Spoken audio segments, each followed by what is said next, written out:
All right. And we're live. Hey, everybody. Welcome to the Multiverse Show, episode 84 in 2018. Thank you guys for stopping on in. We're getting the crew up and rolling this week. Fame is out because his PC decided to quit. And it has been the last month or so has been pretty bad when it comes to technical stuff. I'm sitting here on my third hosting duty in a row. Podcast, so we're going to get started with this show. First things first, we got to do our intros. First up, the Caesar of cinema, our man James Wilson. How are you doing tonight? I'm back! Yay!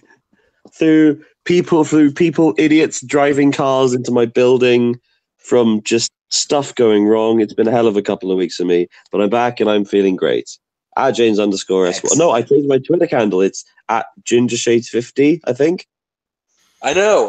I'm like, why didn't you say @50ShadesGinger? That would have made it so much easier to remember. It's taken. I want to have 50 Shades of Ginger, but that's too long. And 50 Shades of Ginge has been taken by an account that doesn't post. Why not just 50 Shades Ginger?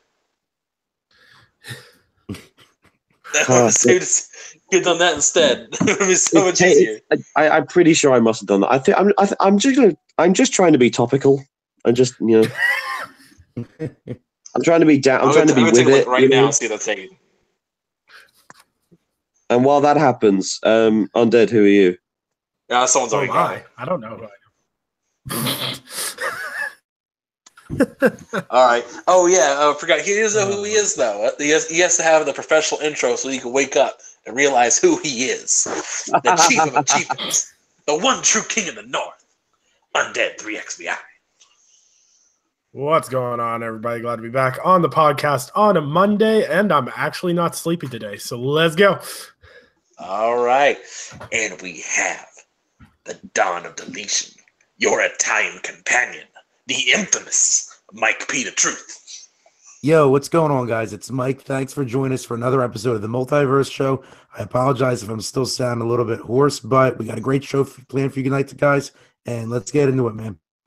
And speaking of Italians, guess what? Mafia 3 is on sale right now for $16. I just that popped up in my feed right now. Like, oh no!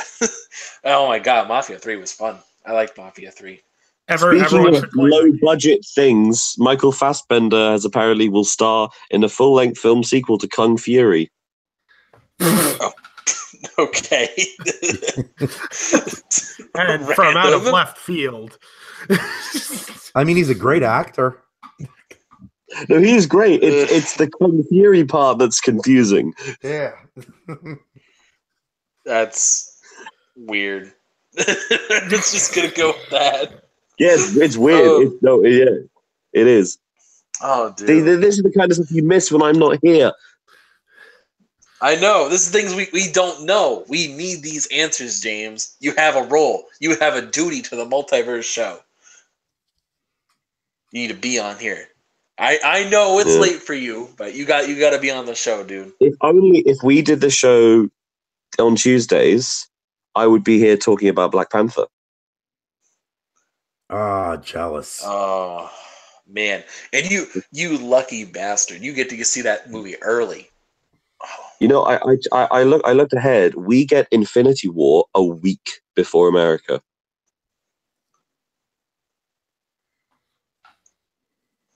Where's the eject button here? It's in the top right corner, I believe. It was in 1776. Oh. Just saying. The second Independence Day. How's that working out for you guys? The 43rd Amendment or whatever, which one it is like America has to get the Marvel films first. Yeah. we get it first or nothing. even though they were made in England. Irrelevant. Sure it is. Oh man. So, getting some of the stuff we've been doing this week. Undead, I see you finally got your first chicken dinner. Yes, sir. I actually got 3 this weekend, which is when it rains, it pours, and it helps when you don't get abandoned by the Italian companion. Yeah. I had no way to get up to the second floor. For those of you that don't know, I was just sitting in the corner. I was like petrified to peek my head out by the door. For those of you that don't know, we were playing PUBG over the weekend, and Mike and Undead have not played that much of the game. I've played a good chunk. What was so funny about it was while we were playing, we got to one of those octagon buildings. We were like, what, top 15, top 20? Yeah, something like that? Yeah, by the time we got there, top 15. Yeah. So we got to it was the four of us. It was me, Sam, Sam told our editor over at TICGN, Undead, and Mike. And so we're all playing together. And what was it? Undead, were you upstairs with me, or was it Sam? Yeah. No, I was upstairs with you. Yeah, you were upstairs with me, and we were looting. And this guy ambushed us. He came from behind. I was sitting behind the desk, and you were in the closet waiting to get him. And so I got him down, then you got him, you got the kill. And another guy came in, and you got him down. And then after a while, so I die, and then you get sniped. And so it was Sam and Mike now the bottom. Both people who have not only played maybe 3 matches total at the time. So all of a sudden, Sam gets killed. And so in the bottom floor of this octagon building, there's maybe like 6 crates of just dead people have died. And so Mike's just sitting there with the shotgun like, I'm ready to go. Let's do this. Oh my God, that was great. You got pretty far too. You got to the top 10. I'm pretty sure top 10. Yep. But yeah, we got destroyed. But we got those chicken dinners. I think I got 3 with you over the last week. So because I've got 2 squad chicken dinners and a duo chicken dinner. Now. Yep.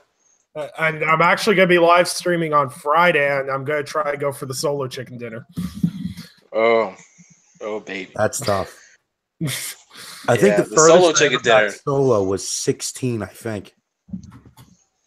I've gotten to the top 10. I think I was at the 5 was my most. We got stuck in the ruins, and I had a shotgun and a UMP, and that was the closest I ever got. And I got stuck in a position where I had to move or die, and so I'm running to not get killed with the blue wall, and I got hit.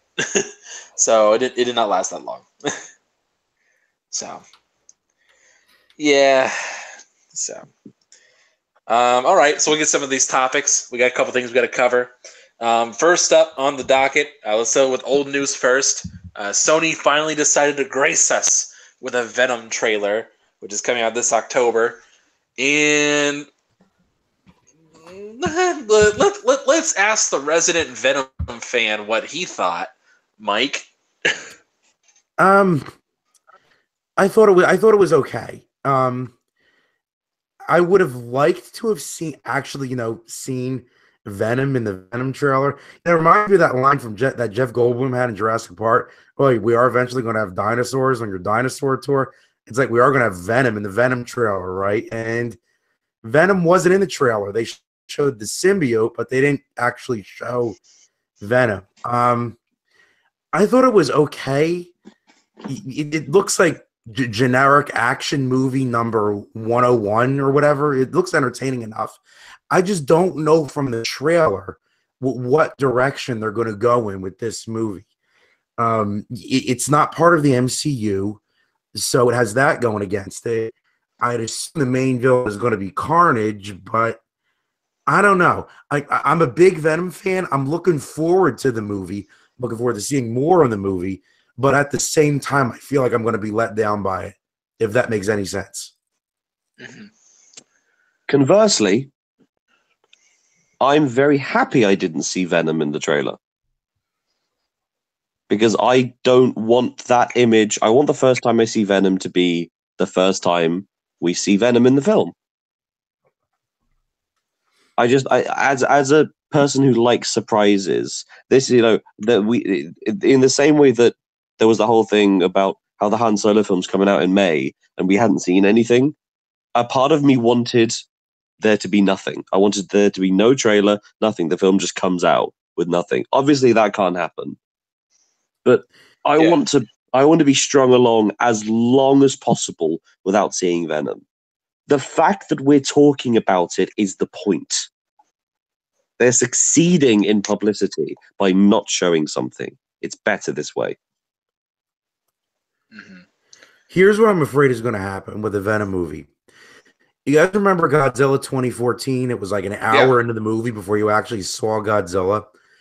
I'm afraid that this movie is going to be Eddie Brock trying to suppress Venom for like the first hour, hour and a half of the movie. And then the movie's going to be more than halfway over by the time you actually see Venom. Yeah. I watched the trailer and I liked the vibe I was getting from it. Like they definitely took like the whole like cursed anti-hero kind of vibe to it. I was really digging that. But I didn't have to see Venom's face. I just wanted to see something.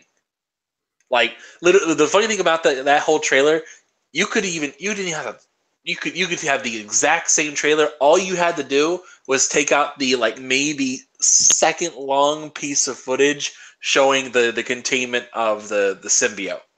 If you took out that, you would have no clue what this movie was about at all. It's true. Like no names, no anything. Just it was completely blank. You would not be able to tell it was about Venom or a Marvel movie in the slightest. Other than that, though, I mean, like I said, I would like to have seen Venom, and like I don't need a full reveal. Like you don't need to have like a 3-second long face shot of him just like looking creepy as hell. I don't need to see that.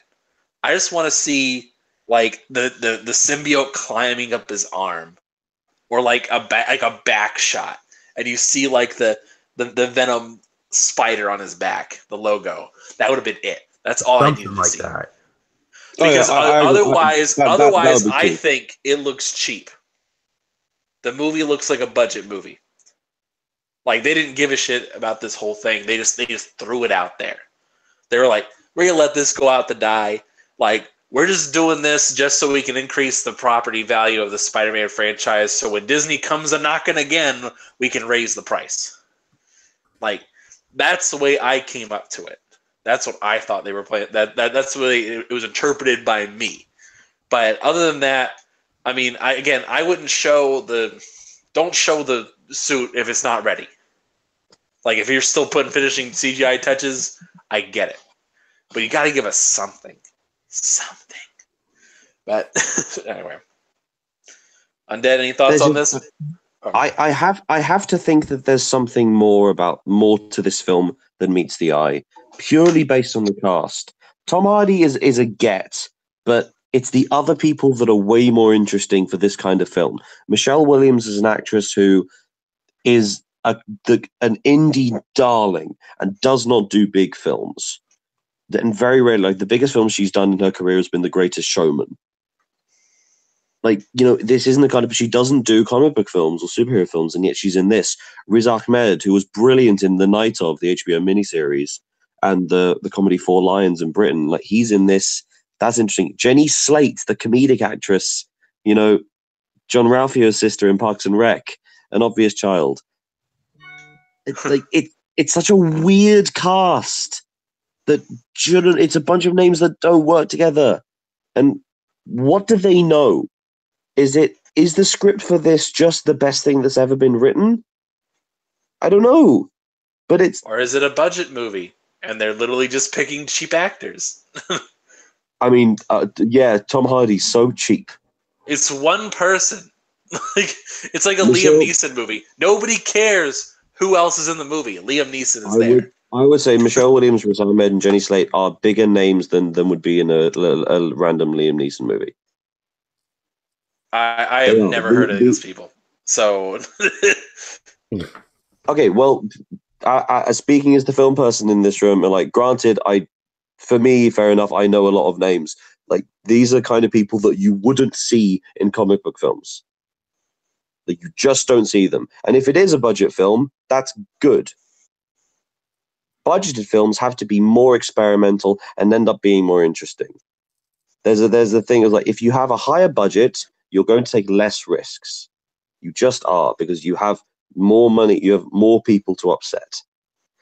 If this, the budget has not been released for Venom, but if you're right, and if it's low budget, I reckon we're going to get something really interesting.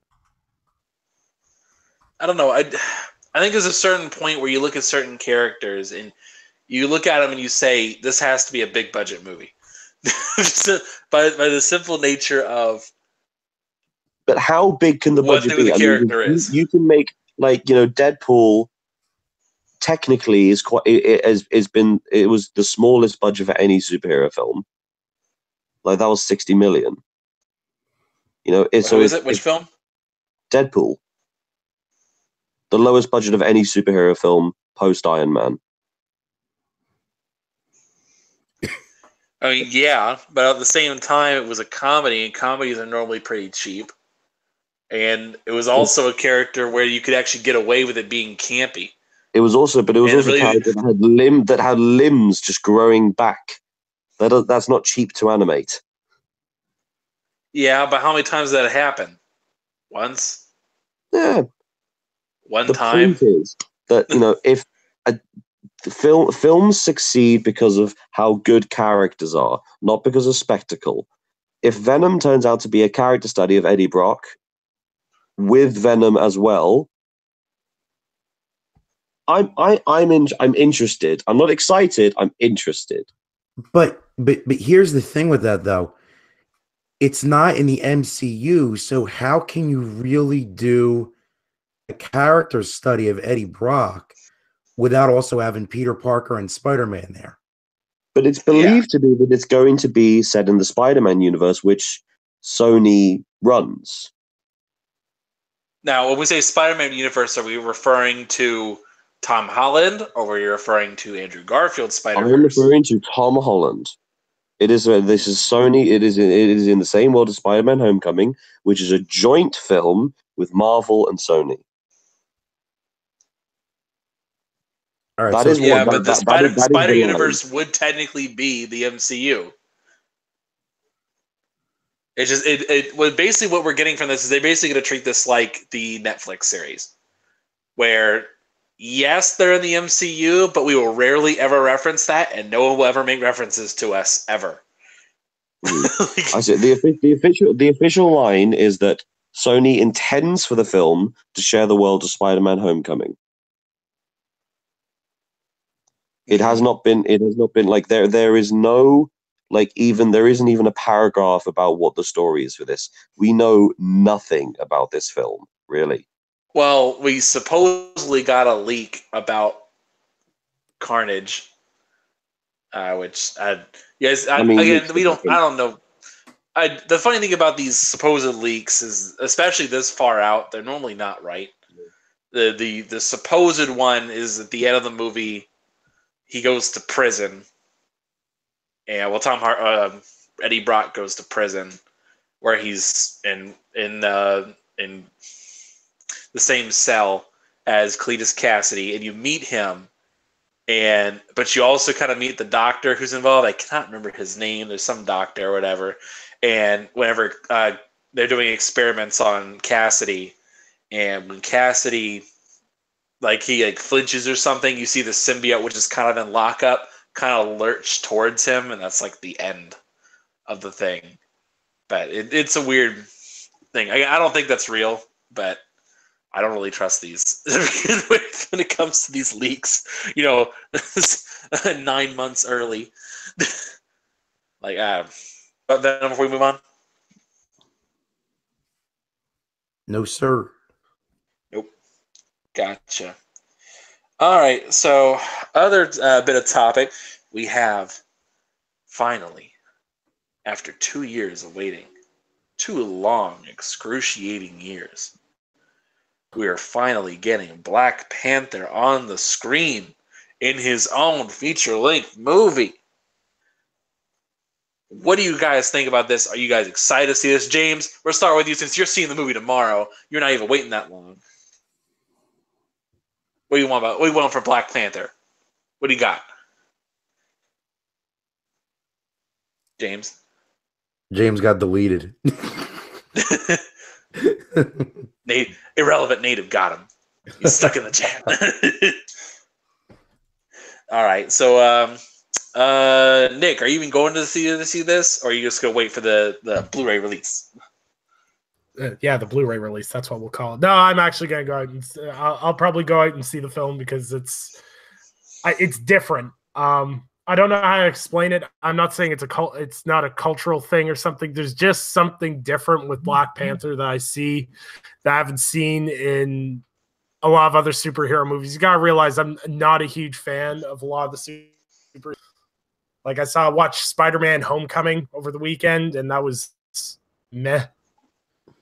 It's my wife shakes her head. I know. Angelique, smack him for me. Smack him.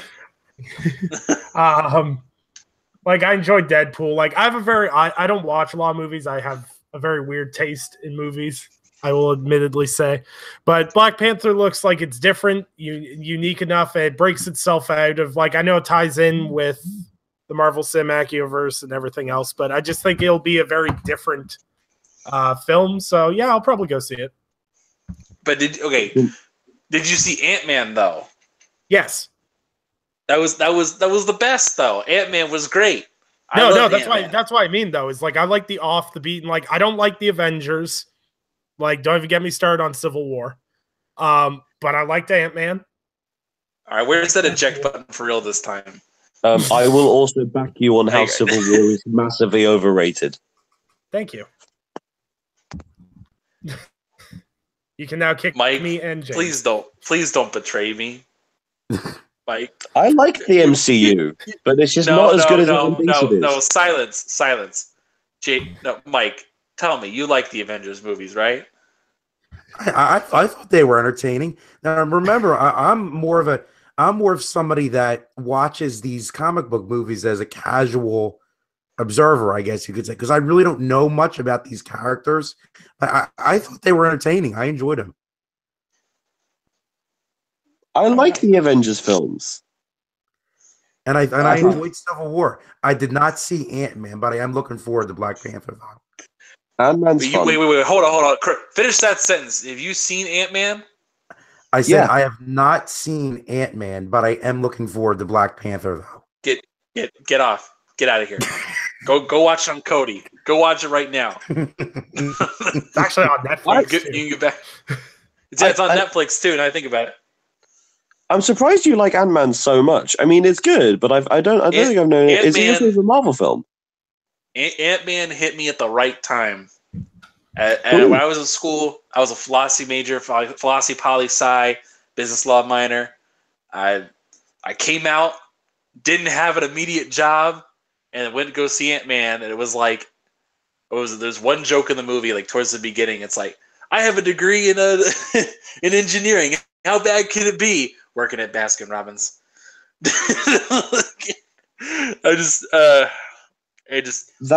Ant-Man's on my top 5 for MCU movies. Ant-Man's top 5.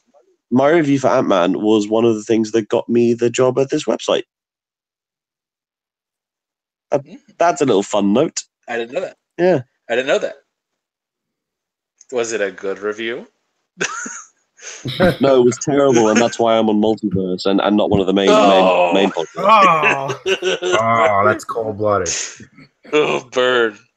Anyway, right. let's circle back to Black Panther. Black Panther. All right. So real quick, out of the group here, I have been trying to avoid the hype the last month. I really have been trying. Everybody on my timeline is just like, "Oh, Black Panther's gonna be so good. Oh, it's so good." Hearing from the early reactions, some people got to see it early. Oh, it's the best thing ever. I really don't like comments like that. Because you guys know me, I'm Mr. Everything you love is trash. When you start coming at me saying, "Oh, this thing's the best thing ever," immediately my mind goes, "Is it? Is it really?" I need to know. So the last time that happened was Star Wars Force Awakens. I think that movie's garbage. Oh, it's not garbage, just silly. It's garbage, dude. it's garbage. The prequels were better. Just, but I don't like it when people say it's the best thing ever. Everybody needs to be ejected from this movie, for this show. But it just, so I try to avoid all the hype. I'm trying not to get into it because it always backfires with me. I'll tell you what I want to get involved. I'll tell you what I've heard firsthand from some people that I like and respect who have seen it. Like, no spoilers, obviously, because they didn't tell me anything. I have heard that it follows the Marvel formula. And it follows the formula of the Marvel films. Like, you're going to watch it and you're going to recognize every single story beat. But I have also heard that there is something really different about how they do all of them. There's something about the way that the characters hold themselves, the way that every single person interacts with someone else. There's something different about this. Again, this is all secondhand stuff because I haven't seen it myself. I haven't listened to the soundtrack. I have only seen the trailer like actively once. It doesn't help that I work in a cinema where that trailer's playing constantly. Oh, so this kind of stuff just builds up. But I will say that we've sold out 10 of the 11 showings we have on Friday and Saturday. Like, they're just sold out. Yeah, the hype is real for sure. And we're just outside the center of London, so we're not a small cinema, but we're, you know. Yeah, but you're also like basically in London, essentially. It's not. Yeah, no, we're very much in London. To give you an idea of how hyped up this movie is, I live between the two towns that I live in. There's about 17,000 people, roughly. Black Panther shows are sold out there's 3 shows a day. They're sold out from Friday all the way out to Tuesday right now. Wow. That's crazy. You literally can't even get tickets to midweek next week. It's striking. It's really zeitgeisty, more so than any other Marvel film. It really feels like this has come at the perfect time. Mm-hmm. And I think for box office stuff, I'm really interested to see how this performs. Yeah, it definitely is interesting on how that's going to perform in the major sense. Like, I think this thing is poised to break the billion mark. It's poised to do it. Ooh, that's big. I know it will pass Batman versus Superman. I know that's going to happen. But that's not difficult. Deadpool did that. Well, Deadpool that was its own little thing. That was a phenomenon. Especially considering it came out in February. It was the first R-rated one post Iron Man. It had a lot of stuff working against it. That was a fluke. But I don't think Deadpool 2 will match those numbers. I don't think that'll happen. But you say about Black Panther's releasing in February. I don't think it'll reach 1 billion, but I think it's going to get damn close.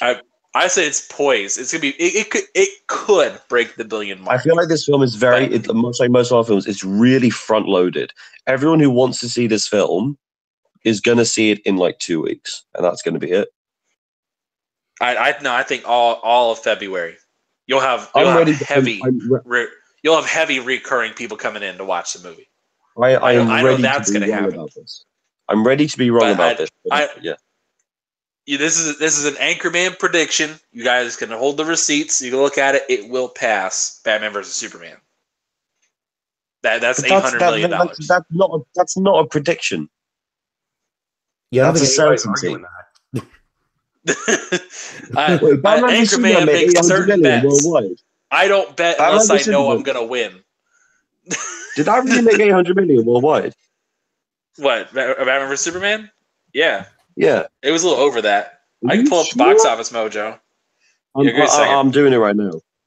No, I'm on it. I got this. You're right. 873. I beg your pardon. Yeah. I thought it Here's the made thing: less than that. superhero movies at box office. That's my little thing I like to do on the side. So I love looking at the box office stuff. Yeah, it's so weird. Anyway, on the side, weird piece of box office information. Do you know what's the #1 film in Britain this week? Peter Rabbit. No, that's not out yet. The Greatest Showman. Huh. And number 7 is Jumanji. Star Wars is number 29. Wow. And those came out at the same time too. That's Britain's messed up. Surprised by Let's that. go with that. The Greatest Showman came out. We just started putting out sing-along screenings for The Greatest Showman. It just keeps doing well. I don't get it. I don't like it. My thing is I can't watch The Greatest Showman. No matter how good it is, I don't care. I will not believe P.T. Barnum was like that. Yeah, because he's not. I do it. I know. Like, I'm gonna be so annoyed. I'm gonna be so annoyed watching it. I already know that as a historical accurate and all about historical accuracy. Like, I couldn't stand watching Darkest Hour because I knew there's a scene in there I know did not happen. I know for a fact did not happen. And they make it a linchpin moment of the entire movie, and it did not happen. Is that the scene on the train? Yes, it is. It did not happen. I've got problems with this because so this as is a film, it works, but accuracy, no. No. It doesn't even work as a film because they're going from Westminster to St James's Park on the District Line, which is a London thing. That they are one stop apart. That is a 2-minute journey. If that, it takes me 5 minutes to walk it. So the fact that they can do all of that information in that is annoying as hell. Unless you think of it as the train actually went slower at that time period. Unless you think of it that way. It didn't. We don't know. We don't have any people there. You know what? I know people who work for the Transport Ministry. I know for a fact it didn't. Well, anyway, sorry. We're just completely rambling about random stuff. They don't care. But that's why they come here, then. All right. So another little bit of interesting stuff we want to talk about. Oh, sorry. We should really finish up Black Panther. We should really finish up the topic. Mike, what do you think about Black Panther? You've been quiet on this. It's like I said, I'm looking forward to it. I'm probably going to see it. Probably in the theater, not opening weekend, but definitely next week. I'm going to try to see it. Now, one thing, I have a question to pose to you guys because I've seen some people on social media trying to, I don't want to say discredit, but downplay the significance and the importance of Black Panther. And the example that they're giving is Blade, the Wesley Snipes movies. The really good Wesley Snipes movies. Yes, the really good Wesley. And I don't see it because I feel like back when the Blade movies came out, comic book movies weren't as mainstream and as, I don't want to say, I guess, accepted as they are today. But what do you guys think about that? You're completely right. Like comic book movies weren't accepted, I think, until probably the Spider-Man films. Yeah. And then the Nolan trilogy, the Nolan Batman films helped with that. Well, we should rephrase that. They were accepted as movies. They just weren't accepted as serious pieces of film, right? of art, because you had the Batman movies with Tim Burton, and while it was dark, but it was still a kids movie. It was still quirky and fun, but it was. What happened was everyone kind of points at Blade. He was the first black superhero to have a movie. Right. No. Blade is not a superhero. Blade is an anti-hero. Blade is an action movie. It's an action franchise. It's vampires and stuff like that. Blade is not a superhero. Like, would you go around saying Punisher is a superhero movie? No. Punisher is not a superhero movie. I mean, he's as much Yes, a superhero as Batman. Yeah, but even though Batman is doing crazy off the wall stuff against supervillains and such, but Punisher is not doing that. He's doing, I have guns. Look at my guns. Yeah. I have explosives. This is an action thing. I think it was a storm of it was lightning in a bottle that you managed to have 4 film franchises start around within a year of each other. You had Harry Potter, The Lord of the Rings, X-Men, and Spider-Man. Yep. Like kickstarting the 21st century of blockbusters, like those 4 films. Yep. And it was those 4 are the gateway for everything that came after. And this is the other thing too. Taking that back a little bit more. If people point at Blade, like, okay, if you want to take how serious we were talking about for other black superheroes we had their movies, we got Spawn, and that Spawn movie. Do we really want to hold that up on a pedestal? No. Steel with Shaquille O'Neal. Who remembers that? Oh, I remember that. I remember Steel. I don't think we want to hold that up on a pedestal either. And the fact of the matter is, Black Panther is the first black superhero. That's a fact. In the comics, he's the first one, period. Introduced in Fantastic Four. This is a big deal. This is him getting his own movie. And in the modern era where he's going to be taken seriously and is undeniably a superhero. And it couldn't have been the more perfect person to direct the film, Ryan Coogler, with what he did with Fruitvale Station and Creed, and Chadwick Boseman is starring as him, who has already played one of the greatest black Americans to ever live, James Brown, brilliantly. Yep. The film's not good, but Chadwick Boseman is amazing. You mean Jackie Robinson? Chadwick Boseman did Jackie Robinson. He did James Brown too? He also did James Brown. I never saw that one. And it was really, it was a film called Get On Up. Yeah, he was really good. The film is not good, but he's really good. Wow. I might have to watch that now. No, don't. Yeah, just watch clips of him performing as James Brown. Oh, man. But yeah, dude. People are downplaying it because they want to be woke. People want to be woke. Like, I can't just accept. The woke thing to do is to like the film.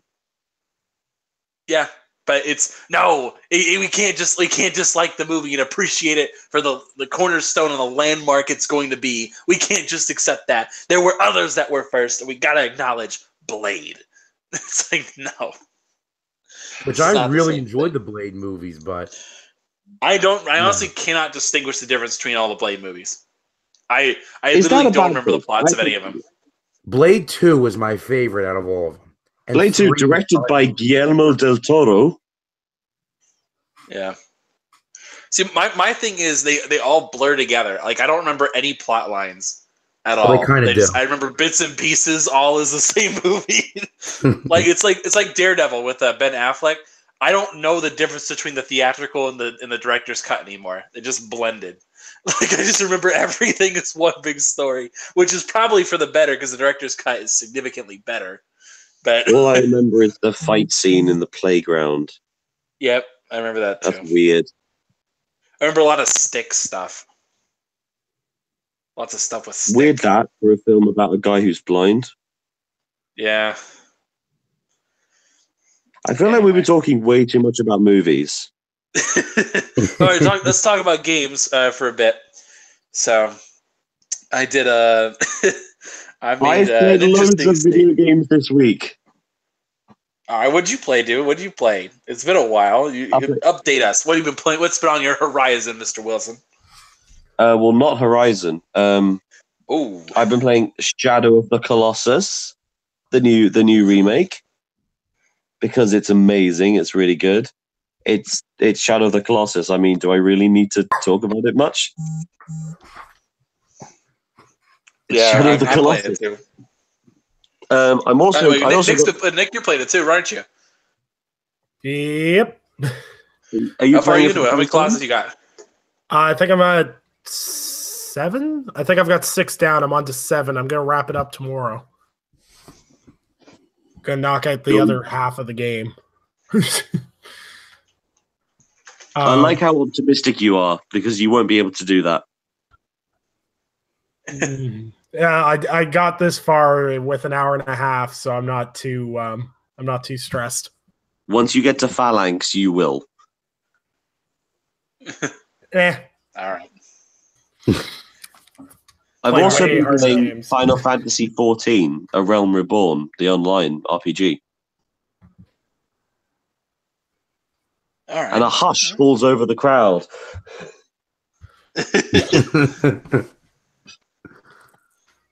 It's basically like Dungeons and Dragons or like a normal RPG, but online. And I love Final Fantasy and I love the world. I made myself an elven character modeled after Johnny Greenwood from Radiohead because I'm a walking stereotype of myself. Oh my god. Oh man. I forgot to mention this. Kingdom Come Deliverance is coming out tomorrow. I'm interested by this film, and I'm really excited for people to start playing it and then get really annoyed about how it's too realistic. Yep. It's gonna be crazy. I'm ready for this game. I'm so ready. Yeah, I need Friday to hurry up and get here faster. Yeah. Oh, by the way, I feel like I should take my soapbox moment to reiterate what I said on Twitter. Oh, God. This has been episode 84 of the Multiverse Show. Thanks everyone for coming out. No, let him speak. No. So I need to phrase this before. Well, I need to put some context behind this before I say this again. This started, and it's Randall Thor's fault. He made a post that said, which of these 4 franchises, if one could never have existed, which would it be? The options were Halo, Uncharted, Mario, or Legend of Zelda. And I'm sitting here like, in terms of the overall ranking of these, I'm sitting at, okay, Mario, Uncharted, Legend of Zelda, Halo. I like Halo the least. And I'm sitting here like, okay, if Mario didn't exist, we wouldn't have a lot of this stuff. If Legend of Zelda didn't exist, we probably wouldn't have the whole RPG-like genre in general, or action-adventure games, really. Or saving in a video game. Yeah. Then you wouldn't have... So then I thought about Uncharted, and I was like, I'll come back to that later. I thought about Halo. I'm like, okay, first-person shooters wouldn't be where they are today. And I really started thinking about that. Like, I don't think I could survive like that. If especially with online functionality for shooters, and that I can't sit here and say if Halo never existed, gaming would be okay. So I had to say Uncharted. Like, if Uncharted never existed, I think like literally the only thing that would happen is we might not have gotten Last of Us as quickly, and I don't know, maybe Tomb Raider would have been like old school Tomb Raider the whole time and not have had a reboot. Yeah, but see, the thing with Uncharted is, like, if you strip away the storyline and the cinematic storytelling and the set pieces, at the end of the day, it's a cover shooter. It's a third-person cover shooter. And even if Uncharted didn't exist, I think there would... Well, there have been other third-person cover shooters. There's been Gears of War. So. Yeah. Well, so that was my thought process before I said this. But then I started thinking about, okay, while Uncharted, I don't think Uncharted had as big of an impact or had an influence over the rest of the gaming world. I will say, I think as a franchise, I think it's better than Halo. I think each game is significantly better than the last, and they learn from their mistakes in the past and make the game better each time.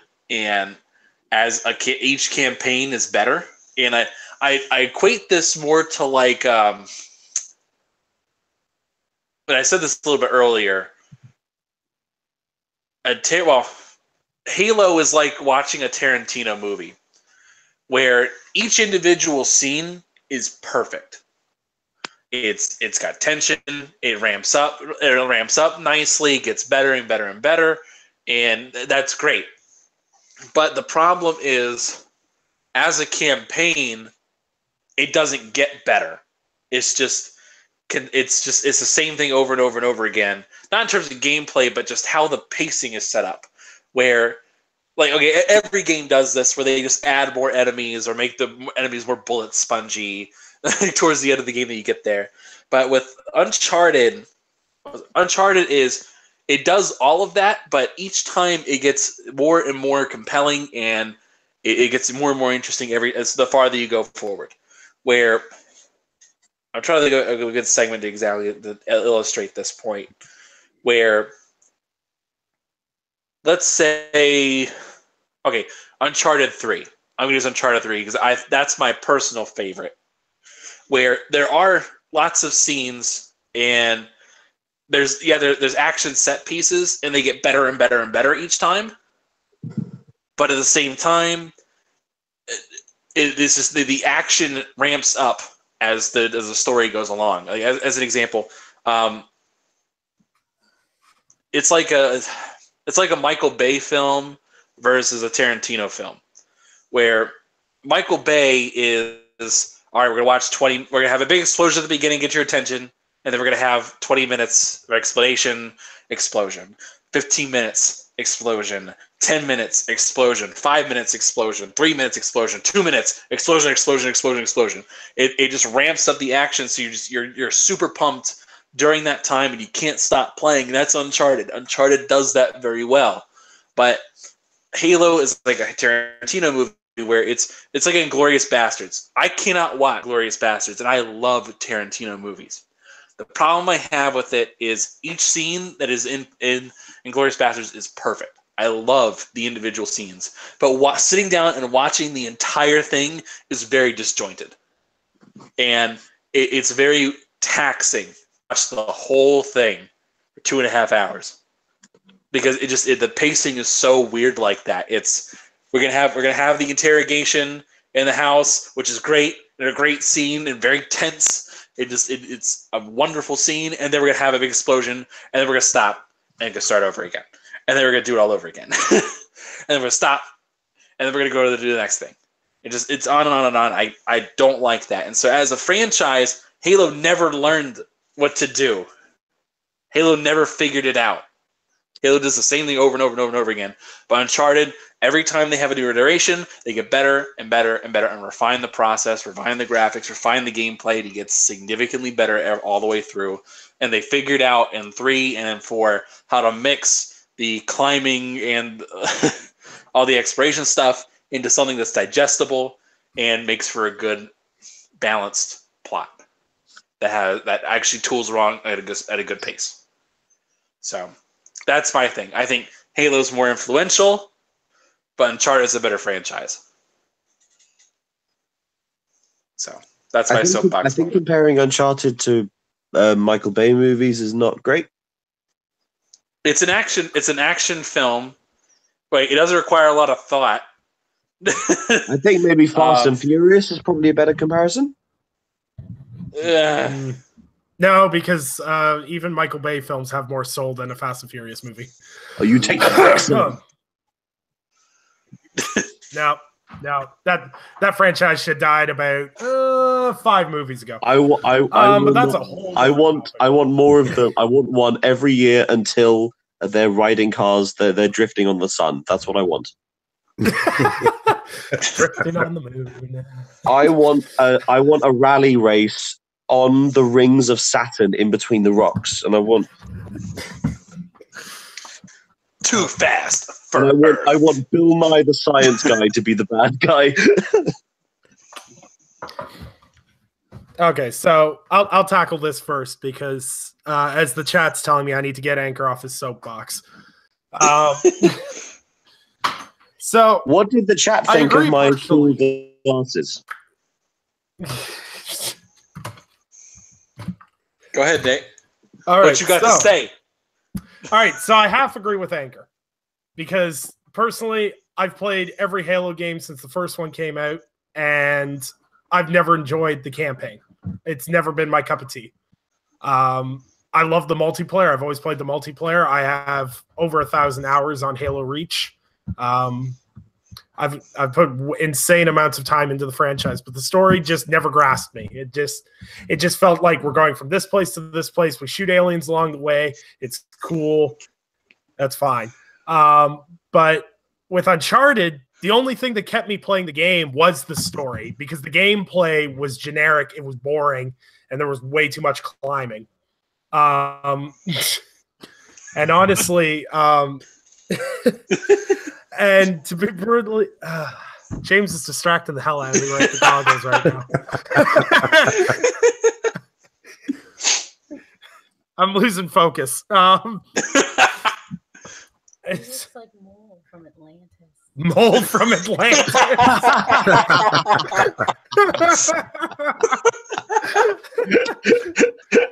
got Moliere over here. Okay, wait, I think no, okay. Okay. Yeah. So I think the story writing is really good in Uncharted. As a general rule of thumb, Naughty Dog does a really good job conveying stories people are interested in, because they have a more of a cinematic feel to them. Naughty Dog games play like a movie. I'm not using that to downplay what Naughty Dog does, but their games are very cinematic. And I actually find when I'm playing Naughty Dog games, the actual gameplay bores me. I just want to get to the next story bit as I'm playing them. And all jokes aside about Anchorman is absolute hate of a magical grappling hook. Yes, the magical grappling hook that extends into the sun. No, okay, no, get off your soapbox. Sit down. I think both are really good in different ways. I think Sony as a whole, they may not, like Naughty Dog did not invent the wheel with Uncharted, but they certainly polished it and made it a better experience. Halo really set the stage. Like, you can argue Halo versus Half-Life, which one really pushed the FPS genre forward. They both played a real crucial role in that. Uncharted really didn't push anything. It's a third-person action game. That's not really a genre it pushed forward. But I think with the level of storytelling they brought, it led to other games going forward down the line. It made people realize that you can tell a good story and it doesn't have to just be a hack and smash adventure. As we've seen in this generation, especially, heavily story-based games do have a place, and they do have a lot going forward. If Uncharted had never happened, would we have ever gotten The Last of Us? Would we have games like What Remains of Edith Finch? Would we have games like Hellblade? Would we have these heavily story-based games? I don't know. I think both are very important as they are, and I don't think the industry would be the same without either of them. But with the contributions Halo did to the FPS market, if you're talking about which game has more influence, Halo wins in that aspect. And that's all I'll say on it. This is your weekly reminder to play What Remains of Edith Finch, the official game of the Multiverse show. Also known as the only game that we all like. The only game that we all like. That may not be true. Game of the year. That may not be entirely true, especially depending if what Undead is working on comes through. We will find out, though. So... also, I like how that was cryptic. It was so cryptic, I didn't know what you're talking about. Also, something that'll be very interesting for Anchor. I had a subscriber after my podcast send me a game gift on Xbox, and I will be playing Snake Pass this weekend. Yes! So, someone saw the greatest game of 2017. This gentleman wants to remain anonymous, but he realizes, he said, I have to play the greatest game that was released this year. It is not, or it released last year. It is not anchored. Was his name Schmanker Man? No, it was not Schmanker Man. Oh no, you have to go with my traditional mocking name, Wanker Man. Wanker. So, Wanker Man. No, everyone who hates me calls me Wanker Man. That sounds so weird coming from Americans. Oh, Wanker man. Speaking of Xbox don't games, go there. speaking of Xbox games and Xbox exclusives, did you ever get PlayStation Bra to do his initiation yet? No, I gotta get him. I gotta get him on board. We gotta stream it for the world to see. We do. It will happen. It will must happen. What are we doing to the bra? No, we have to do the initiation for all new Xbox owners. That's the thing. You have to play the greatest exclusive on Xbox. Oh no, Is no! it Ben Hur? Do not make him play Ben Hur. Wait, is it actually Ben Hur? I was just guessing. It is. Oh my God, I just had a coughing fit.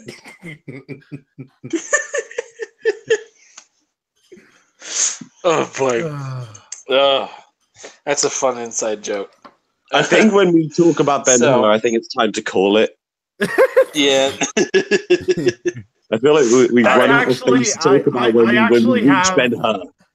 It's funny because I actually have 57 100% completed games on Xbox, but Ben Hur is actually not one of them. Yeah, there's one achievement in there that is ridiculous. Like, ugh. Oh yeah, it's the one where you have to do all like, three. You have to do all three races, and you have to kill every person in the race. But you have the AI that are so dumb they'll crash into walls and kill themselves, and then you have to restart. Yeah, they'll kill themselves, which doesn't count as you killing them. So, I thought the achievement would have been something like this game, and it knows if you're lying. All right, we gotta wrap things up. We gotta head out of here.